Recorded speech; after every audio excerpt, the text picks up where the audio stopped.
Montana, 1878. A woman travels 2,000 miles with one purpose, revenge. But when Evangeline Morrison arrives as a mail-order bride, she discovers the man she came to destroy isn't the monster she imagined. Cole Brennan, a rancher haunted by a massacre, a dead wife and secrets buried deep in the frontier, sees through her lies from the first moment. As winter closes in and bullets fly, Eva must choose between the vengeance that brought her here and the impossible love growing between them. Because in the territory, some truths are worth dying for, and some loves are worth living for. This is a story of shadows and second chances, of hate turning to healing. Welcome to the Rancher's Reckoning. If you love slow burn romance with twists that'll break your heart and mend it again, hit that like button and subscribe. We've got more stories waiting for you. I came here to destroy you. When a vengeful bride falls for the cowboy she swore to ruin, the November wind cut across the Montana high country like a blade drawn from ice. Evangeline Morrison stood on the platform at Copper Ridge Station, her traveling cloak pulled tight against the cold that seemed to reach through wool and cotton to fine bone. 3 days on the train from Boston. 3 days watching the civilized world fall away mile by mile until there was nothing left but grass and sky and mountains that looked like broken teeth against the horizon.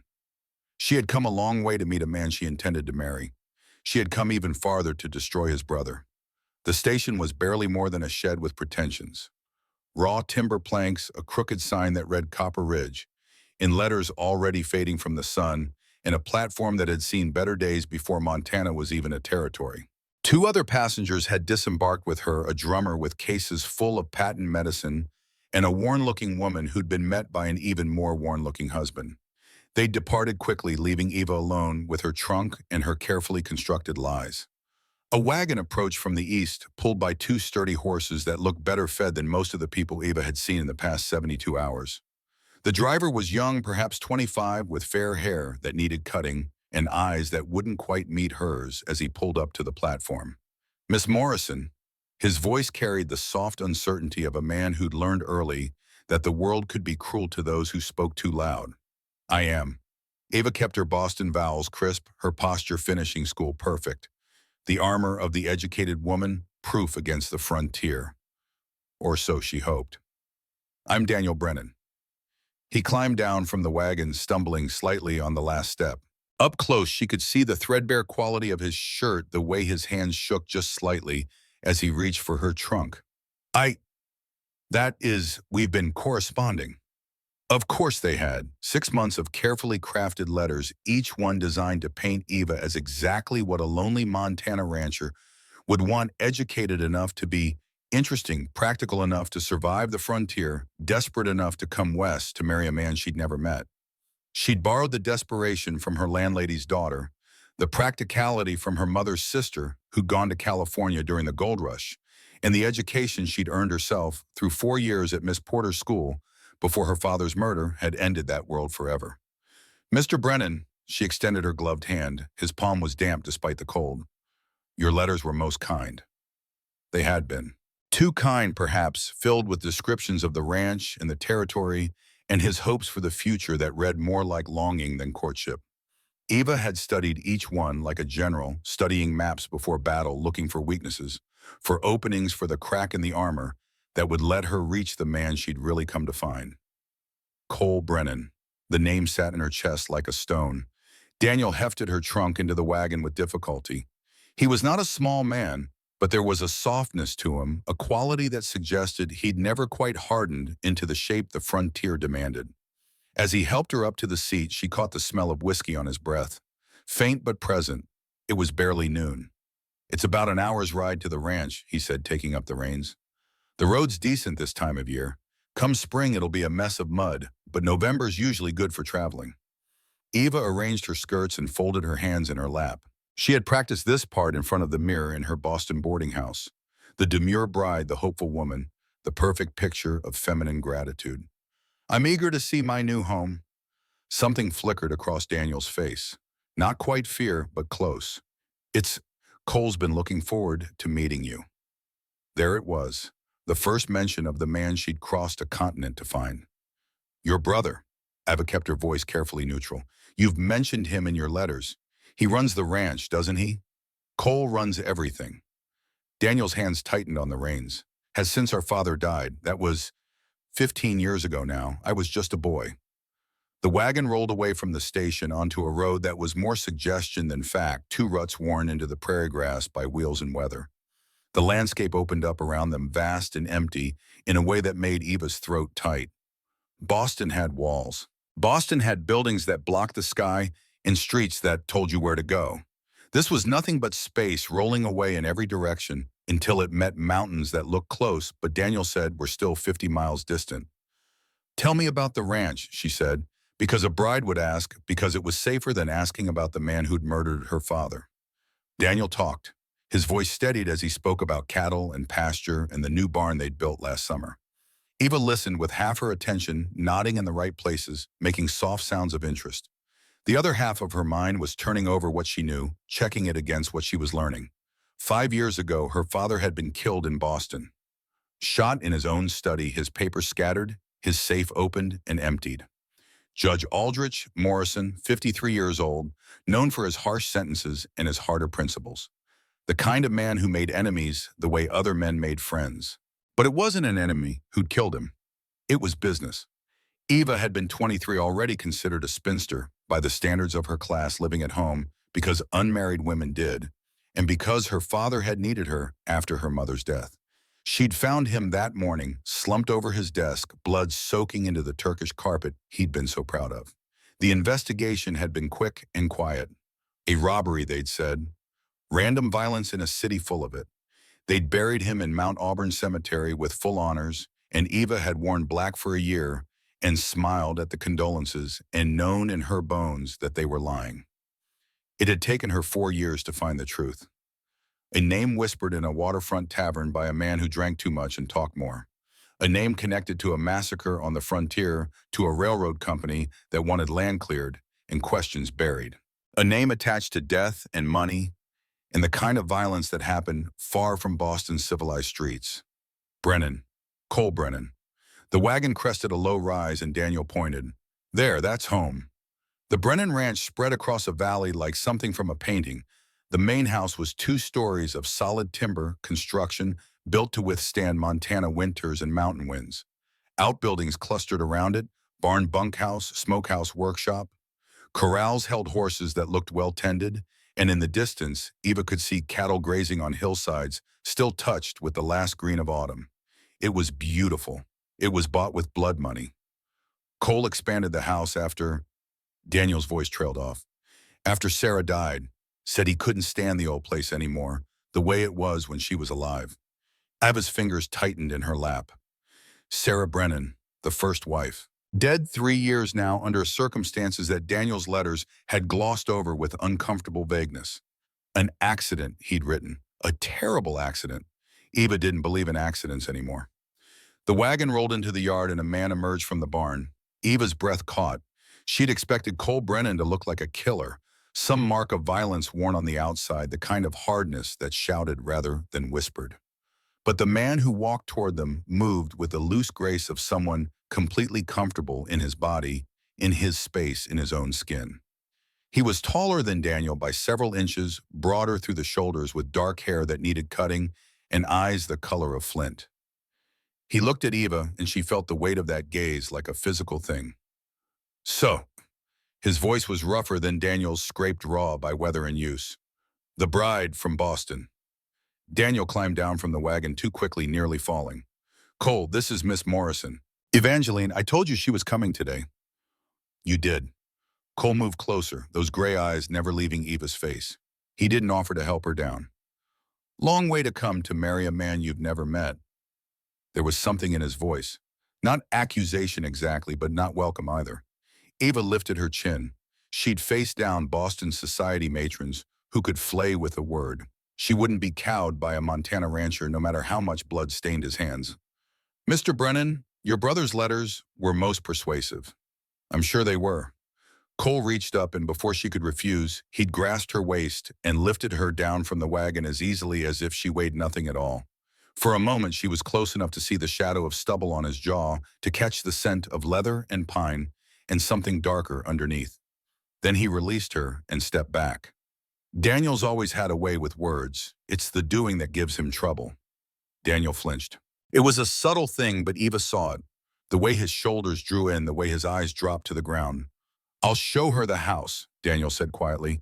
You'll bring in her trunk first. Cole's tone allowed no argument. Then you can show her around. I need to ride out to the north pasture before dark. He turned and walked back toward the barn, without another word, dismissing them both as easily as he might dismiss servants. Ava watched him go, her hands clenched in her skirts. 5 years of searching, 5 years of planning, 5 years of becoming someone else, someone who could come west and smile and pretend. And he'd looked at her like she was nothing, like she was just another problem to be managed. The rage that filled her chest was hot and bitter, and so familiar it felt like coming home.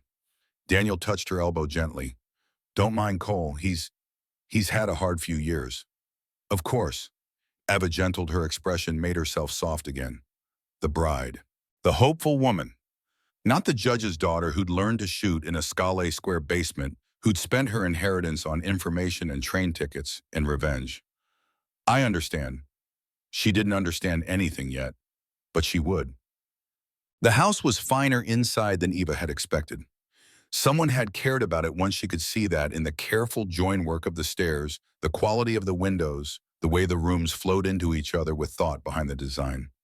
But there was a staleness to the air, a sense of a place that was lived in but not loved.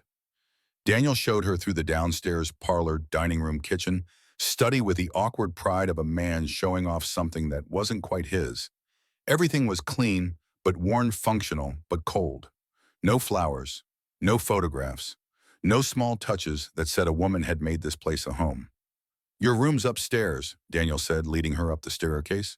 I thought, that is, until we're married, it seemed proper. Very proper. Eva kept her voice warm. I appreciate your consideration, Mr. Brennan. Daniel, please. He stopped at a door on the second floor, pushed it open. This was, well, it's yours now. The room was large with windows facing east toward the mountains. A 4-poster bed dominated the space, its posts carved with a skill that it suggested expensive tastes or expensive craftsmen. A wardrobe stood against one wall, a washstand against another. Everything was clean, dustless, as if someone had prepared it with care. But there was something wrong about it. Something in the way the late afternoon light fell through the windows and the particular quality of emptiness. Whose room was this? Eva asked quietly. Daniel's face went pale. Sarah's, Cole's wife. After she died, Cole couldn't. He moved to a different room. He said we should keep this one for when we had a guest. For when Daniel found a wife. Eva walked to the window looking out over the ranch yard. From here she could see Cole in the distance, mounted on a black horse riding toward the hills. Even at this distance, there was something about the way he sat the saddle. Complete control.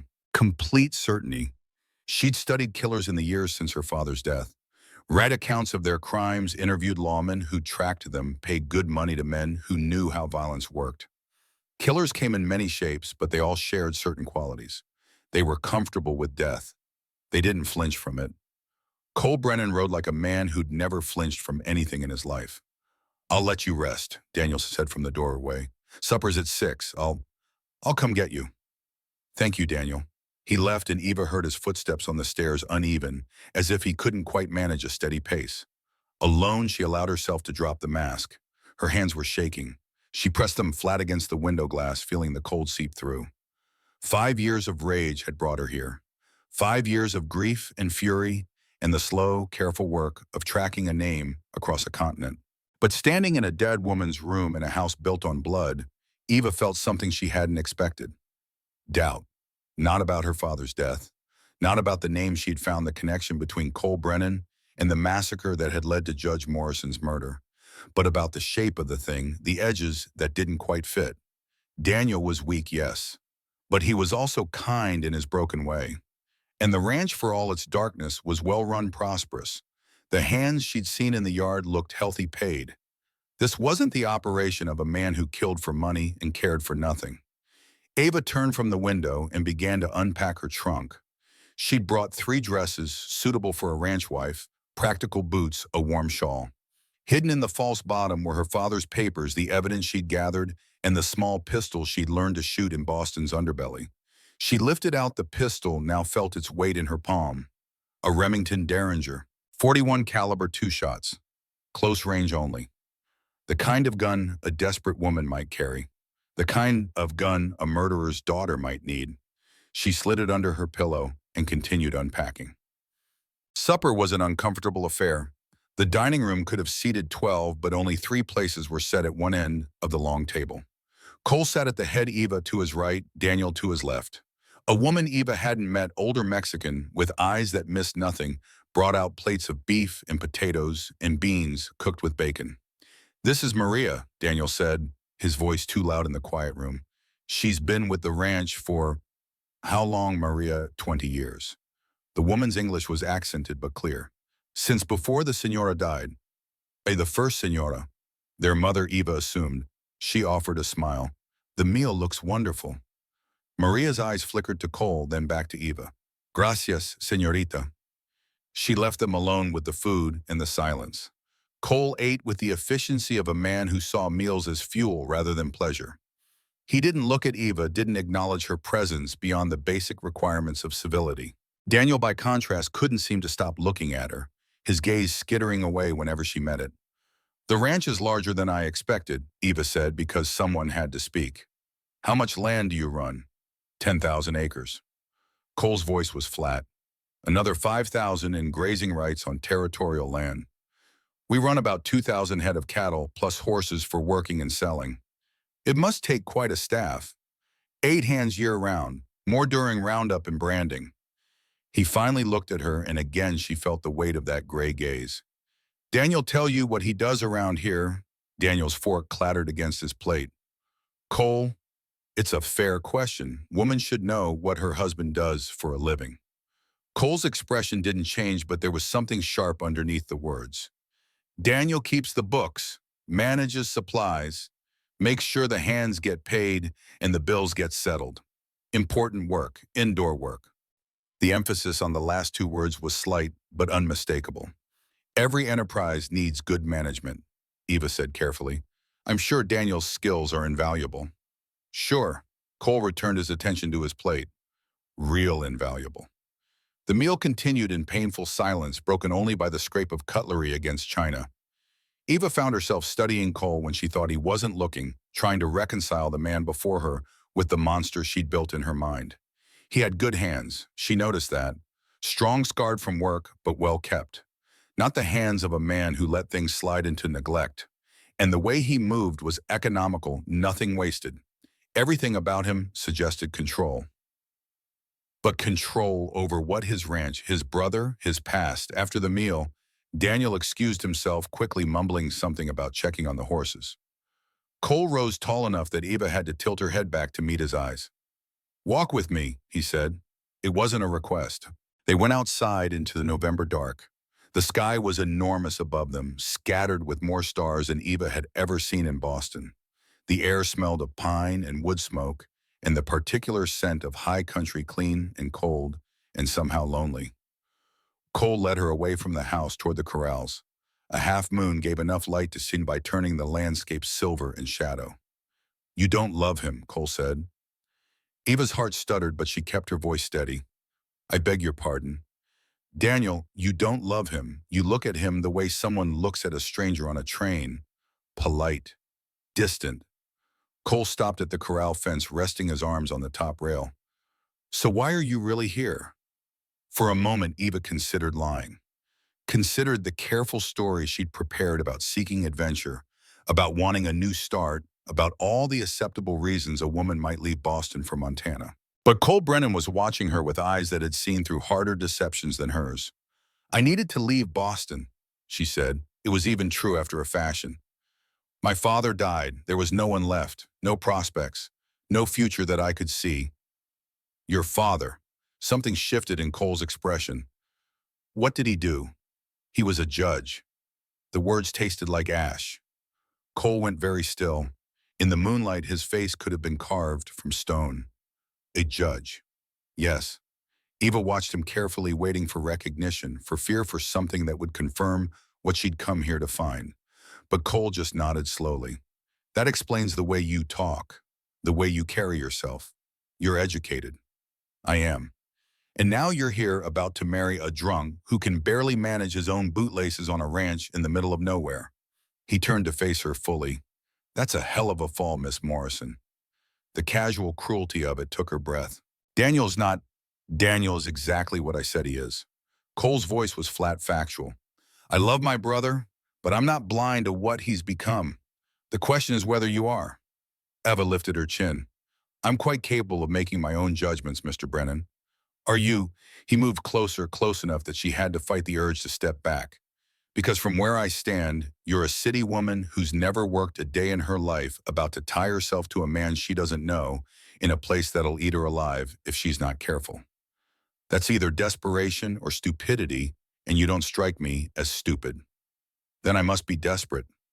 Must be.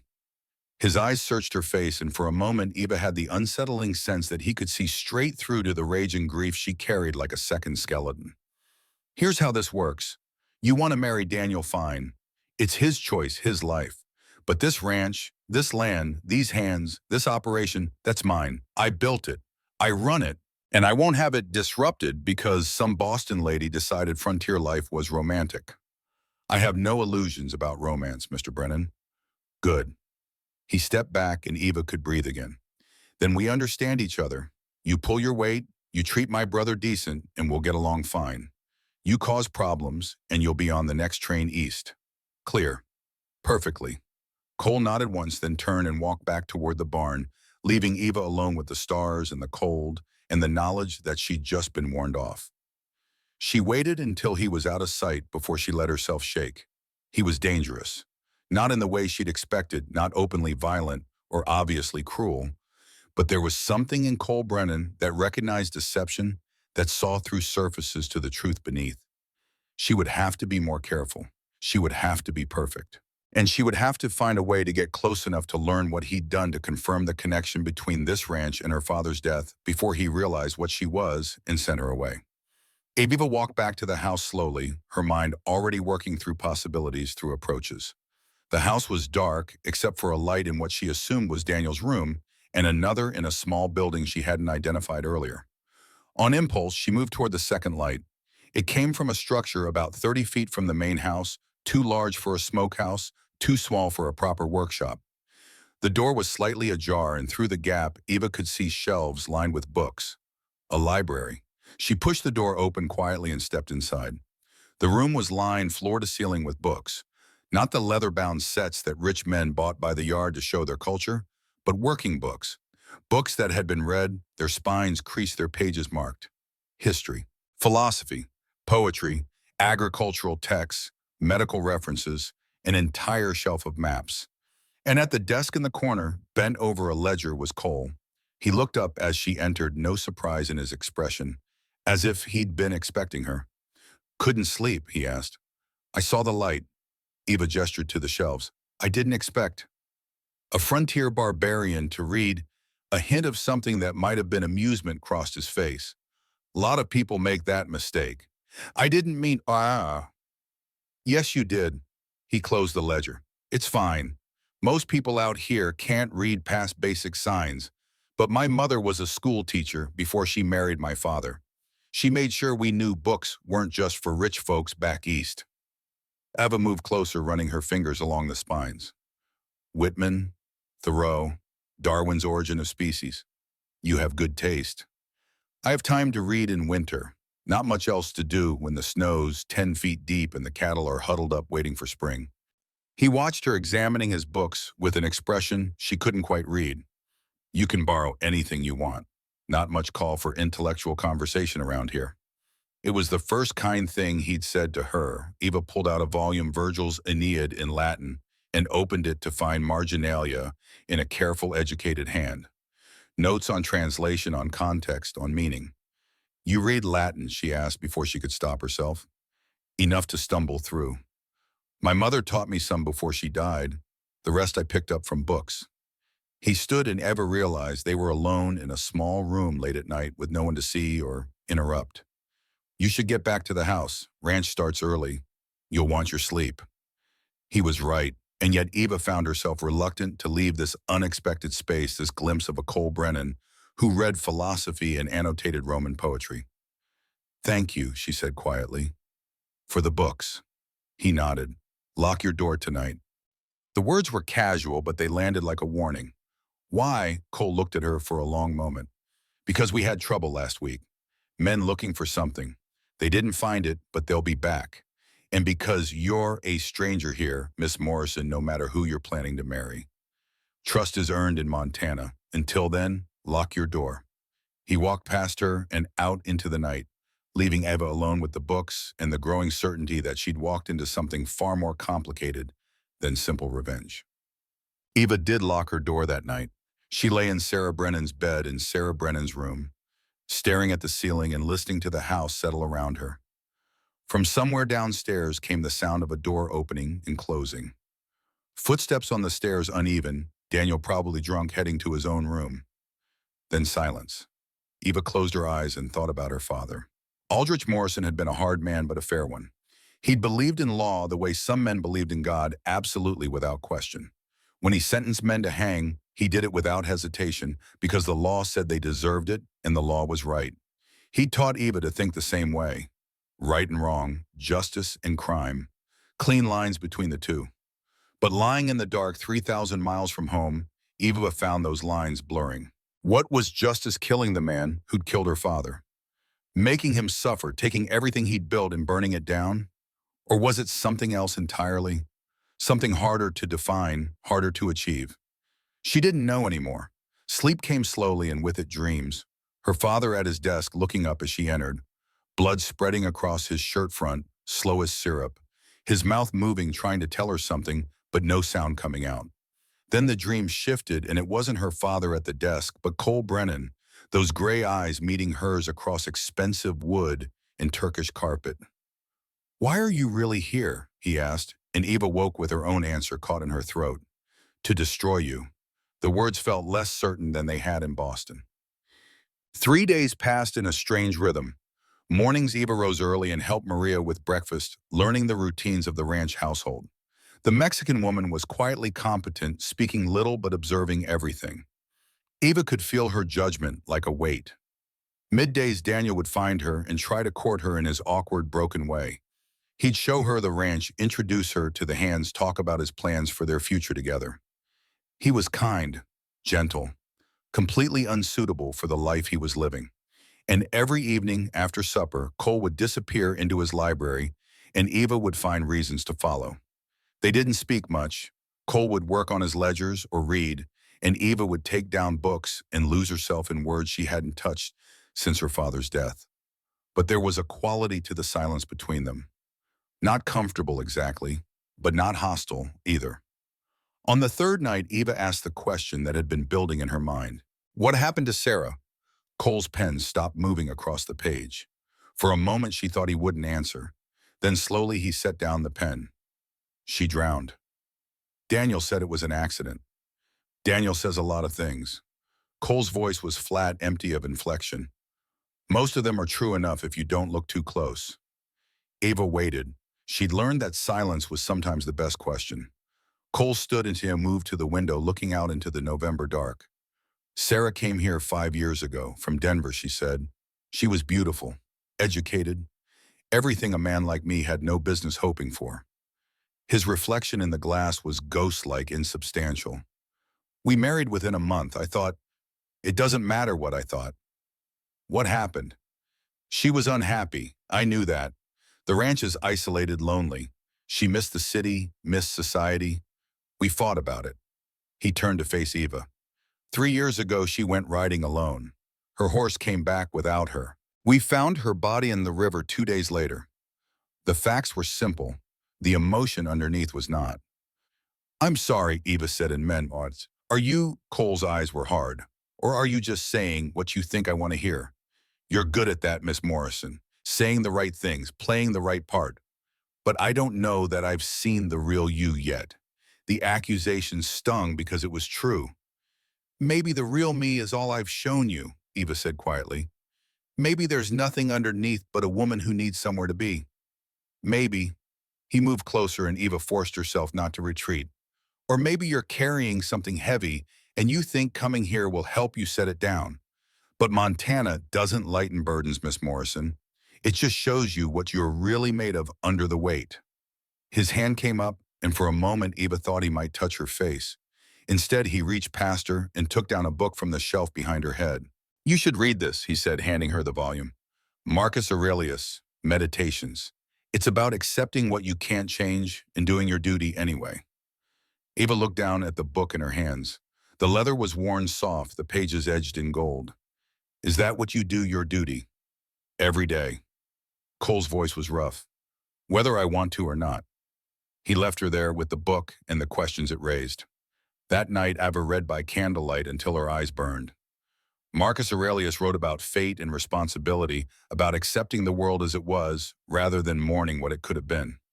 She found passages marked in Cole's hand annotations in the margins. One line was underlined 3 times. The impediment to action advances action. What stands in the way becomes the way.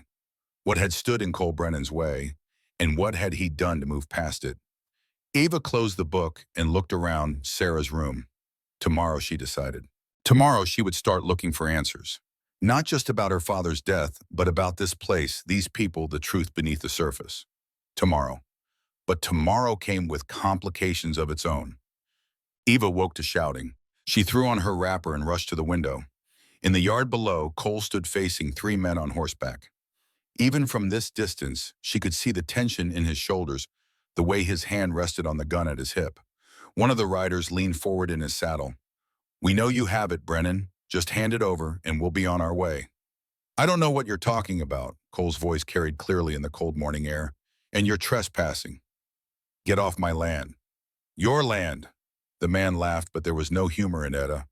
That's rich. This land was bought with blood money, and you know it. We're just here to collect what's owed. Ava's breath caught. Blood money. The word she'd been searching for falling from a stranger's mouth in a Montana ranch yard. Cole's hand moved subtle but sure, and suddenly he was holding a rifle Eva hadn't seen him draw. I'll tell you one more time. Get off me, bro. Yeah, the standoff stretched taut as wire. Then the lead rider spat into the dirt and pulled his horse around.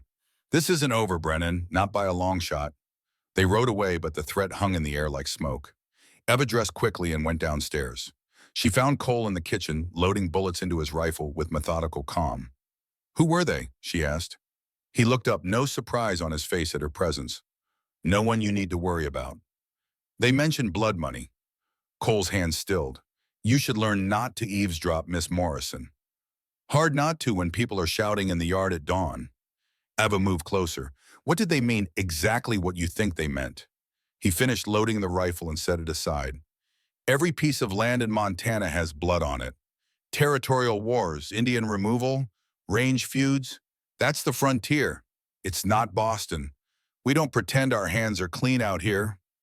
So you admit it. Admit what? That I fought for this land, that I did things I'm not proud of to keep it. He stood towering over her. Yes, I admit it. Every man out here has done the same. Your precious civilization back east was built on graves too. They just hide them better. Ava felt her control slipping, felt the rage she'd carried for 5 years rising up. And what about the graves you hid, the massacre? The people who died so a railroad could have their land. The words were out before she could stop them. Cole went very still. What did you say? Too late, too much. But Eva was committed now. 10 years ago, the frontier, a settlement was destroyed. Men, women, children. Also a railroad company could buy the land cheap and build their tracks. Her voice shook. My father was investigating it. He had evidence, names, including yours. Your father. Cole's voice was soft, dangerous. Judge Morrison. Yes. And he died 5 years ago in Boston. He was murdered by someone connected to that massacre. Someone who didn't want him to expose what happened. Eva's hands were fists at her sides. Someone named Brennan. Cole stared at her for a long moment. Then incredibly he laughed. It was a harsh sound, scraped raw. So that's why you're here. Not for Daniel, not for a new start, for revenge. He shook his head. Christ, I should have seen it. Should have known no sane woman would come this far for a man she'd never met. Tell me I'm wrong, Eva said. Tell me you had nothing to do with it. I can't tell you that. The admission hit her like a fist. But I can tell you this, Cole continued. I didn't kill your father. Didn't order it done. Didn't even know he existed until after he was already dead. He moved closer. You want the truth about that massacre, fine? I'll tell you, but first you're going to sit down and listen, really listen, without the rage you've been carrying blinding you to facts. Ava wanted to refuse, wanted to pull out the Derringer under her pillow upstairs and end this now clean and simple. But something in Cole's eyes stopped her. Not fear, not defiance, just a bone-deep weariness that looked like it had been there for years. Talk, she said. Cole gestured to the kitchen table. They sat across from each other like adversaries preparing for negotiation, and he began to speak. 10 years ago, I was 25, Cole said. Young, stupid, fresh out of the war with skills that didn't translate to peacetime. I knew how to fight, how to track, how to kill. Not much use for any of that in regular society. Eva listened, her hands folded on the table, her heart pounding. I hired on with a man named Marcus Flynn. He ran operations for mining companies, railroad companies, anyone who needed problems solved with guns instead of lawyers. It was good money, better than I'd ever seen. And I was good at it. At killing, at ending conflicts. Cole's voice didn't waver. That's what I told myself anyway. We'd go into disputed territories, convince squatters to move on, make sure railroad surveyors didn't get shot. Sometimes it was just intimidation. Sometimes it was more. He paused and Ava could see the weight of memory in his eyes. The settlement your father investigated that was supposed to be simple. Marcus said it was a few families squatting on railroad land, refusing to leave despite legal orders. He said we'd go in show force, they'd pack up and go clean, easy. But it wasn't. No, Cole's hands tightened on the table. When we got there, it wasn't a few families. It was a whole community, 30, maybe 40 people, farmers, shopkeepers, women and children. They'd been there for years, had built lives. They thought they had legal claim through some old Spanish land grant. Eva could barely breathe. What did you do? I tried to stop it. His voice went rough. When I saw what Marcus intended, when I realized he was going to massacre them all to clear the land, I tried to stop it. There was a fight. Marcus shot me, left me for dead. His men went through that settlement like wolves. He pulled open his shirt, and Eva saw the scar, puckered ugly right above his heart. I couldn't stop them all, Cole continued. But I got to some of the houses before Marcus's men did. Got maybe a dozen people out hidden in the rocks until it was over. Then I rode to the nearest fort, reported what happened. But nothing was done. The railroad had friends in high places. The military investigation was buried. Marcus disappeared, and I came back here to the ranch my father left me and tried to figure out how to live with what I'd seen, what I'd been part of. Eva's mind was reeling. Your father was sent evidence, I don't know by who, maybe one of the survivors, maybe someone in the railroad company who grew a conscience. But he started making noise, started demanding a real investigation. Cole's eyes were bleak. Marcus found out, and Marcus doesn't leave loose ends. You're saying this Marcus Flynn killed my father? I'm saying it's likely. Marcus was in Boston 5 years ago. I know because he sent me a letter afterward, letting me know he was still out there, still watching. Cole stood and went to a drawer, pulled out a folded paper. This. Eva unfolded it with shaking hands. The handwriting was crude, the spelling imperfect, but the message was clear. Brennan took care of that judge who was asking too many questions. You're welcome. Someday you'll owe me for this. MMF. The paper fell from Eva's fingers. All these years, all this rage and grief and careful planning, she'd been aiming at the wrong target.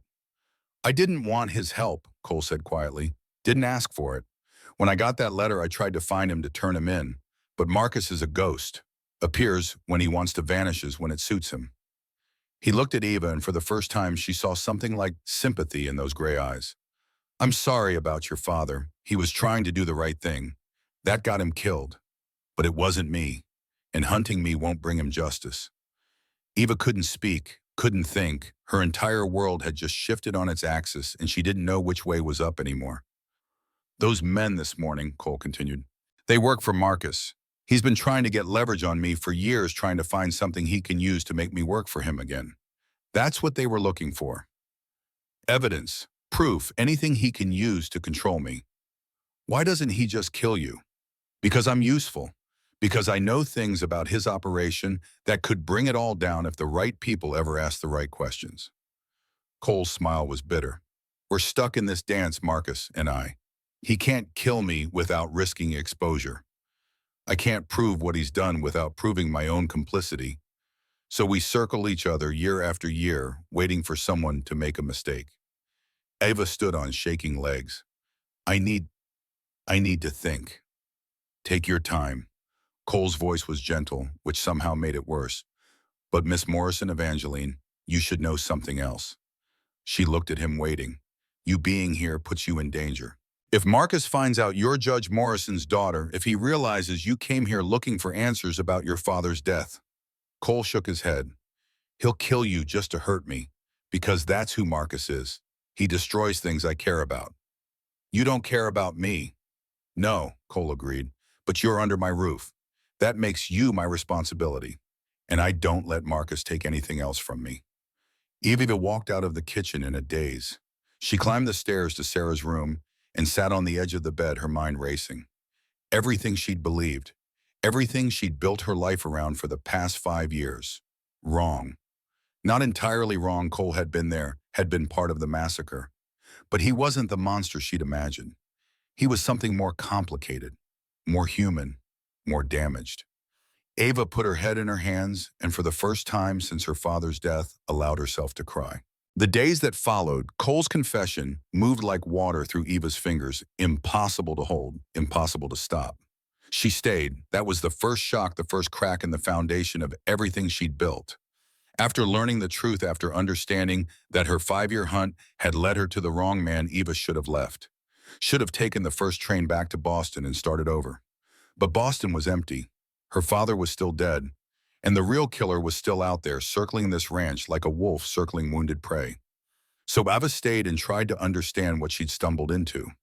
Daniel noticed the change first. He found her in the kitchen, 3 days after the revelation, helping Maria prepare bread for the week. His hands shook less than usual, a good day by his standards. Evangeline, he said, his voice carrying that soft uncertainty she'd come to recognize. Can we talk?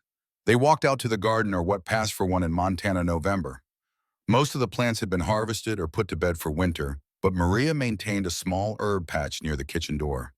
The scent of sage and thyme followed them. Daniel stopped by the garden fence, his hands gripping the rough wood. You've been different since those men came, since you talked to Cole. Eva had known this conversation was coming. She'd prepared for it, rehearsed the words. But looking at Daniel's anxious face, she found she couldn't lie anymore. I need to tell you something, she said, about why I really came here. Daniel's face went pale. You don't love me. No. The word was gentle but firm. I don't. I'm sorry, Daniel. I should never have let it go this far. He nodded slowly as if he'd known all along. Was there ever a chance if things had been different? Ava thought about it honestly. I don't know, maybe. You're a good man, Daniel. But I came here under false pretenses. I wasn't looking for a husband. I was looking for... She paused, choosing her words carefully. For answers about my father's death. Your father, Daniel's brow furrowed. The judge. Cole mentioned him the other morning. Said you two had talked about the past. Did he tell you what we discussed? Cole doesn't tell me much of anything. There was no bitterness in Daniel's voice, just fact. He protects me. Always has. Even when I don't want protection. Even when it would be better if he just told me the truth. Ava studied him. What do you know about what happened 10 years ago, the massacre? Daniel's hands tightened on the fence. I know Cole went away for a while, came back different, harder. He looked at her, and for a moment his eyes were clearer than she'd ever seen them. I know he has nightmares. I hear him sometimes in his room calling out. Names I don't recognize. Places I've never been. He was there, Eva said quietly. At the settlement. He tried to stop it. Of course he did. Daniel's smile was sad. That's who Cole is. He sees something wrong, he tries to fix it. Even when fixing it, it costs him everything. They stood in silence for a moment, the November wind moving through the bare branches of the cottonwoods that lined the creek. I should leave, Eva said finally. I came here to destroy your brother. I was wrong about him, but that doesn't change the fact that I deceived you both. Will you? Daniel asked. Leave. Eva looked back at the house, at the solid timber walls and the smoke rising from the chimneys. Somewhere inside, Cole was working, managing accounts, planning for winter, carrying the weight of this place and everyone in it. I don't know, she admitted. Daniel nodded. Then stay until you do. We can tell people we decided not to marry. It happens. No shame in it. He managed a fuller smile. Besides, Maria likes you, and Maria doesn't like anyone. If you leave, I'll have to go back to eating burned biscuits in unsalted stew. Despite everything, Eva laughed. They walked back to the house together, and if something had been broken between them, at least it had broken cleanly. That evening, Eva went to the library. She'd fallen into the habit over the past week, spending her nights there while Cole worked on his ledgers, and she lost herself in his books. They rarely spoke, but the silence between them had shifted. Less hostile, more something else. Something Eva didn't have words for yet. Tonight, Cole looked up as she entered and gestured to the chair across from his desk. Sit, he said. We need to talk. Eva sat, her spine straight, her hands folded in her lap, the posture of a woman preparing for a judgment. I talked to Daniel today, she began. Told him the truth, or part of it. I know, he came to me afterward. Cole set down his pen. He's not angry. Daniel doesn't do anger. He just sort of accepts things and moves on. He's kinder than I deserve. Probably. Cole's gray eyes were steady. But kindness isn't what you need right now. What you need is a plan. A plan. You came here hunting Marcus through me. Now you know better. Question is, what are you going to do about it? He leaned back in his chair. You can leave. Go back to Boston, try to forget any of this happened. Or you can stay, and we can figure out how to find the man who actually killed your father. Eva's breath caught. You'd help me? I'd help bring Marcus down. Cole's voice was flat. That's not quite the same thing.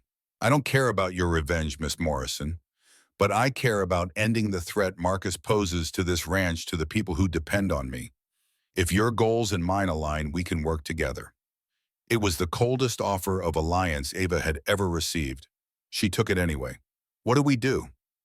Cole pulled out a map from his desk drawer and spread it on the wood between them. It showed Montana territory and parts of the surrounding regions marked with notes in Cole's careful hand. Marcus moves around, he said, pointing to various locations. But he has places he comes back to. Old forts, abandoned mining camps, towns where the law doesn't look too close. His finger traced a line through the mountains. He's been operating out of somewhere near the Bitterroots for the past year. I've been tracking him through supply movements, through rumors. You've been hunting him, gathering information. Cole's correction was subtle but important. Hunting implies I'm ready to move. I'm not. Not yet. Marcus is too well protected, too connected. Going after him directly would be suicide. Then what? Then we wait. We watch. And when he makes a mistake, and he will eventually, we're ready. Cole looked at her directly. But you need to understand something. This could take months, years even. Marcus is patient. Are you? Eva thought about 5 years of searching, 5 years of cold fury keeping her moving forward. I can be patient. And you need to understand something else. Cole's voice dropped lower. If this goes wrong, if Marcus realizes what we're doing, he won't just kill us. He'll make it hurt. He'll destroy everything we care about first, make us watch, and then he'll end it. That's who Marcus Flynn is. You're trying to scare me. I'm trying to make sure you know what you're signing up for. He rolled up the map. This isn't a dime novel where the hero wins because he's righteous. This is real and it's ugly, and good people die for no reason except they were in the wrong place when Marcus needed to make a point. Eva met his eyes. My father died for asking questions. I'm not afraid of Marcus Flynn. You should be. But there was something like respect in Cole's voice. All right, we do this together. But you follow my lead. You don't take risks without clearing them with me first. And if I say we pull back, we pull back. Agreed. Agreed. They shook hands across the desk. Cole's palm was warm, calloused, steady. The hand of a man who'd built something from nothing and intended to keep it. When Eva pulled away, she felt the loss of that warmth like a physical thing.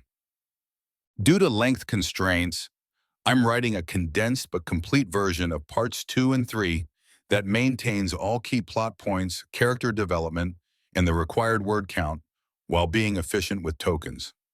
The next weeks passed in alliance. Eva and Cole worked together, studying Marcus's patterns, preparing. Maria noticed their growing closeness and warned Eva about broken hearts. Daniel found sobriety through purpose, helping them plan. The revelation came when Sheriff Carter brought news Sarah had been Marcus's sister. She'd been sent to spy on Cole but had fallen in love with him. When she tried to escape both men, Marcus killed her and framed it as an accident. Cole's grief transformed into determination. He contacted his uncle U.S. Marshal, James Morrison, Eva's distant relation. But before James could arrive, Marcus struck fake marshals, arrested Cole on forged warrants. James was murdered in Denver. Eva refused to abandon Cole.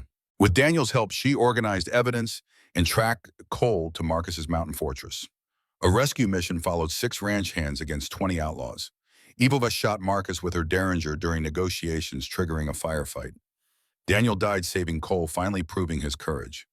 Cole nearly killed Marcus in revenge, but Eva stopped him. Don't let him make you into what he is. They captured Marcus, delivered him to real authorities. The governor promised justice. Marcus was convicted and sentenced to hang.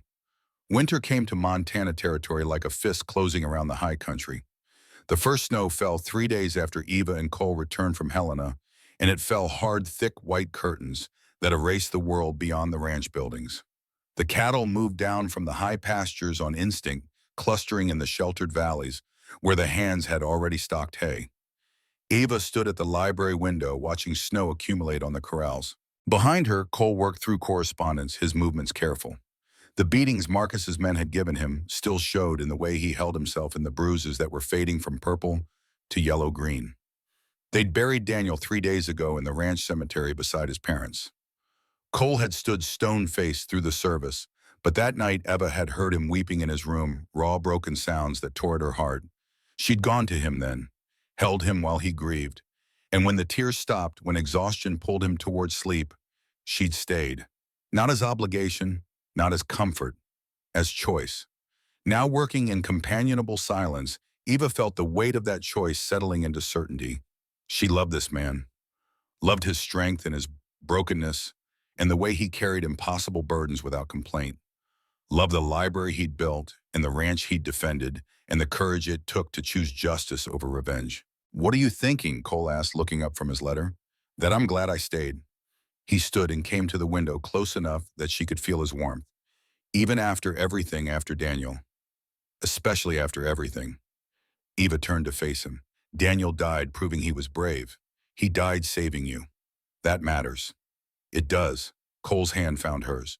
"But it doesn't make the grief easier." They stood together watching snow fall on Montana territory, and Eva thought about her father. About the 5 years of rage that had brought her here. About the unexpected path that had led from hatred to healing. "I love you," she said quietly. Cole's eyes widened. Then slowly he smiled, a real smile, unguarded and warm. "I was hoping you'd say that, because I love you too. Took me a while to figure it out, but..." He pulled her closer. "You came here to destroy me. Ended up saving me instead. We saved each other."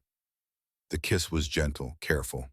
The kiss of 2 damaged people learning to trust again, to hope again, to build something new from the ashes of what they'd lost. When they pulled apart, Eva rested her head on Cole's shoulder and breathed in the scent of pine and leather and home. "Marry me," Cole said suddenly, "not because it's convenient or practical, because I want to wake up next to you for the rest of my life, because I want to build something with you that lasts." "Yes," Eva said without hesitation. "Yes." Ashayas. They married in January in Copper Ridge's small church. Sheriff Carter gave Eva away. Maria cried openly. The ranch hands filled the pews along with townspeople who'd come to respect the Brennan name. Eva wore her mother's pearls in a simple dress, the color of new snow. Cole wore his best suit, the one he had bought for Daniel's planned wedding and never used. The ceremony was short, the vows simple. But when the preacher pronounced them husband and wife, when Cole kissed her in front of God in Montana territory, Eva felt something click into place in her chest. This was right. This was real. This was the future she'd never known she needed. At the reception in the ranch house as they danced to music from Maria's borrowed phonograph, Cole whispered in Eva's ear, "There's something you should know about Sarah's child." Eva pulled back to look at him. Sarah's child? She was pregnant when she died.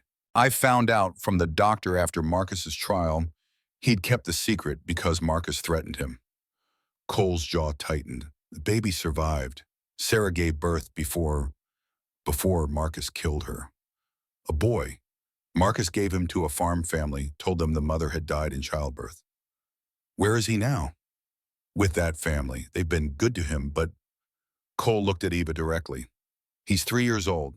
He's Sarah's son and Marcus's son, but he's also innocent of all of it. And I thought, if you were willing, we could bring him home. Eva's heart clenched. You want to raise Marcus Flynn's child? I want to raise a boy who needs a family, who deserves better than being haunted by his father's crimes. Cole's voice was rough. But only if you're willing. He'd be ours, Eva, yours and mine. Not Marcus's, never Marcus's. Eva thought about her father, about redemption and second chances, and the choice to build rather than destroy. What's his name? Tommy. Then let's bring Tommy home. 3 months later, Eva stood in the garden with a 3-year-old boy beside her, his hand clutching hers as he stared wide-eyed at a butterfly. It's pretty, Tommy said, his voice high and sweet. Very pretty. Eva crouched beside him. Do you know what kind it is? He shook his head, dark curls bouncing. That's a monarch butterfly. They're very special because they travel thousands of miles every year looking for home. Eva touched his shoulder gently. Kind of like you finding your home here with us. Tommy considered this seriously. Then is Cole my papa now? If you want him to be. I want him to be. Tommy smiled, and Eva saw Sarah in the shape of his eyes, saw the ghost of the woman who'd loved and been betrayed. But she also saw possibility. She saw a child who could grow up knowing kindness and safety and love. Then he is, Eva said. And I'm your mama if you'll tinifet me.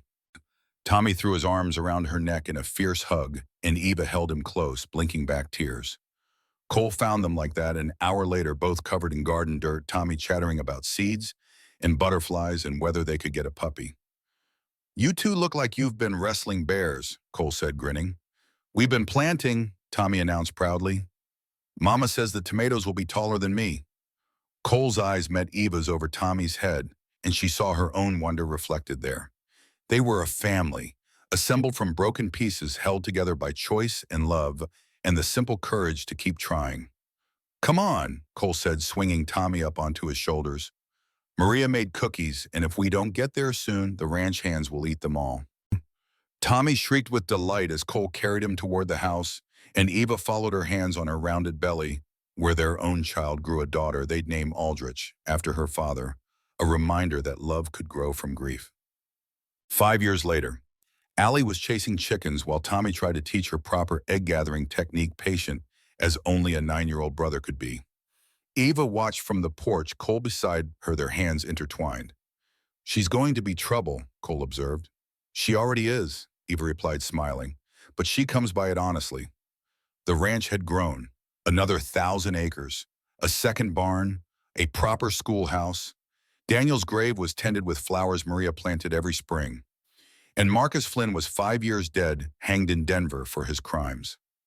Sometimes Eva thought about her father, about the path that had led from Boston to Montana, from revenge to redemption.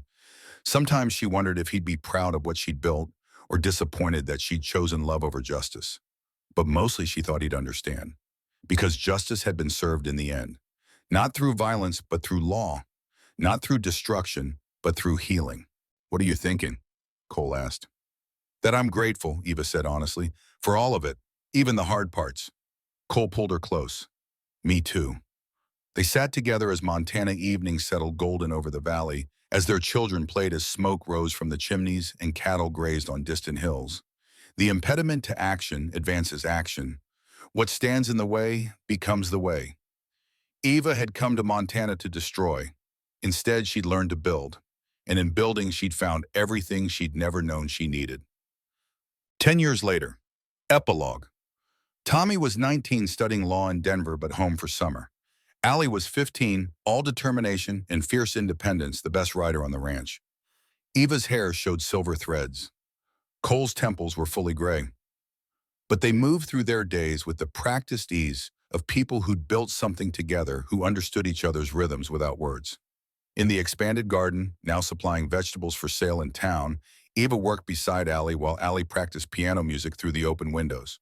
The piano had been Cole's anniversary gift, hauled from St. Louis at tremendous effort.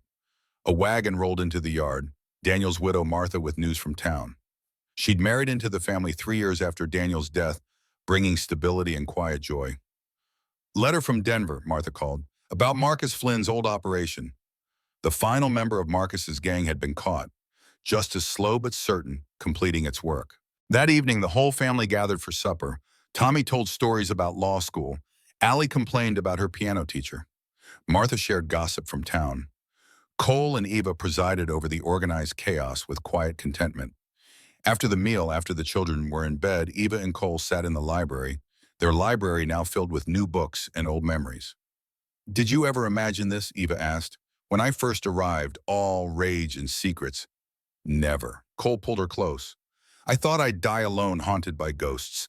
Instead, I got you, got our family, got to build something good from all that darkness." "We both did."